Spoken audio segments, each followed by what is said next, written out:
three candidates to join me now, and I'm so thrilled to have all of you. Anna, let me start with you. What do you hear from your voters that they want you to go to Washington to deal with? I keep hearing on a regular basis, people are sick and tired of what's happening, not just with the economy, but also, too, they feel that legislators are very out of touch with the struggles that they face every single day. So I'm hoping to go there, not to, become some sideshow, but to really work as a public service and representative for Pinellas County. And I can tell you that I'm very, very happy to have their support.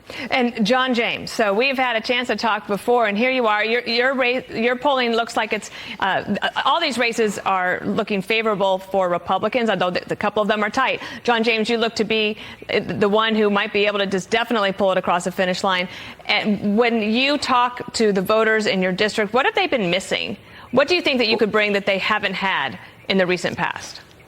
Well, my background as a supply chain expert, running a supply chain business for the past 10 years in the automotive industry. This district, Michigan's 10th congressional district, will be the #1 manufacturing district in the entire nation. And having somebody who understands what it takes to lower prices and to bring back jobs from Mexico and China is what we need to build our economy. But also, the three of us have served in the Air Force and Navy, and me in the Army. We understand what it takes to keep our nation safe because we've helped do it before. And as our nation's on the brink of war, and as we're competing with China in all ways, symmetric or conventional or asymmetrical, we need people who understands what it takes to keep this nation safe because we've done it before. We're not just colored, we're qualified, and we're here to serve America. It is a really great point about the veterans angle here. Hung, look at here, the top issues in different groups. So for Hispanic voters, they're saying rising prices, Asian voters saying healthcare, black voters, economic recovery. But I've been reading some of the press where you have done some interviews, and education is also a big thing for you? Absolutely, Dana. We came to this country for opportunity, right? And so I grabbed onto the opportunity with both hands and went to the best high school in the country. I went to the United States Naval Academy. And right now they're destroying a lot of what's going on in the education system in Northern Virginia. We want to stop that. Anna, one of the things that has happened, and it wouldn't be the first time, but for example, Mayra Flores, who won that special election down in Texas, the Congressional Hispanic Caucus said, oh, no, you're not welcome here. Would you even try to join that group if you came to Washington? You know what's interesting is I was just talking to Mayra and a group thread of Yesli Vega and a few other Hispanic candidates that are Republicans, and it's been a general consensus that once we get elected on November 8th that we will actually form our own caucus. Unfortunately, those progressive leftists don't want to acknowledge that minorities can be Republican, and so we hope to push back in a very public sense come November 8th. Oh, man, put me on the text thread. I want to see that as well. John James, do you think that the Republicans have done a better job of trying to recruit more diverse candidates to run for office? Well, I actually think that the Democratic Party has moved away from all Americans, regardless of race, color, creed. The Democrat Party used to be about safe, legal, and rare. Now it's taxpayer funded for any reason up to the moment of birth by non-doctors. The Democrats used to say, ask not what your country can do for you, but what you can do for your country. And now there are folks out there who are saying, what can my government give me to stay home from work?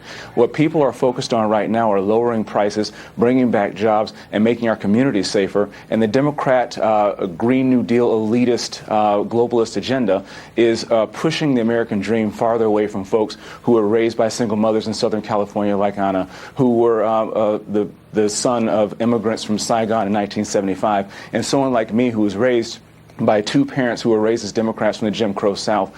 We believe in red, white, and blue and bringing people together to accomplish tough missions, and that's exactly what the three of us are going to do in our new class when we get elected on November 8th. Hung, tell me a little bit about what your family thought about you jumping into this race. Well, this is the American dream. We've lived it, and now we want it to give it to everybody else, too. I mean, Joe Biden this morning, with this huge inflation and $31 trillion in debt, he's talking about legroom on airplanes and how that's racist. We just want to be Americans, right? We came here for the American dream. We want to be called Americans. And look at this panel right now. And also look at all the people running right now. There's 33 Hispanics. There's 28 African Americans, 13 Asians, and 3 Native Americans. This is the most diverse class you're going to have. Can I ask you one other thing, Hung? I thought it was pretty interesting. a lot of Republicans have been asked their thoughts on the 2020 election and if it was legitimate, and if you thought that President Biden was the president of the United States. Do you remember what you said, and can you tell our audience too? Absolutely. I told them, hey, Joe Biden is the president of the United States. If you don't believe me, go to the gas stations and go to the grocery stores. You tell me who's in charge.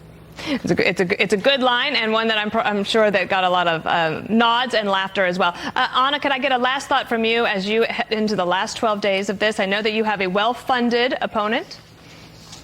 Yeah, I do. In fact, my current opponent is actually being funded by a billionaire. $10 million actually is being spent against me. So clearly they don't want strong minority candidates because we can absolutely shatter their stereotype of identity politics that the left is using.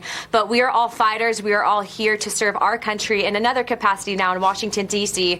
And we all look forward to making history on November 8th and joining our colleagues in the 118th Congress. John James, a last thought from you. What did you learn from your previous runs that you have applied here that you think is helping you to win this race? Don't run during a global pandemic.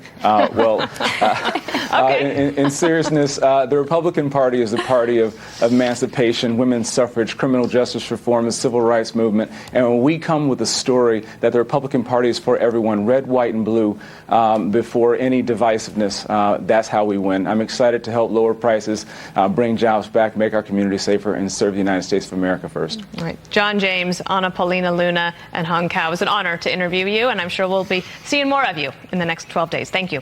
Thanks a lot. See you.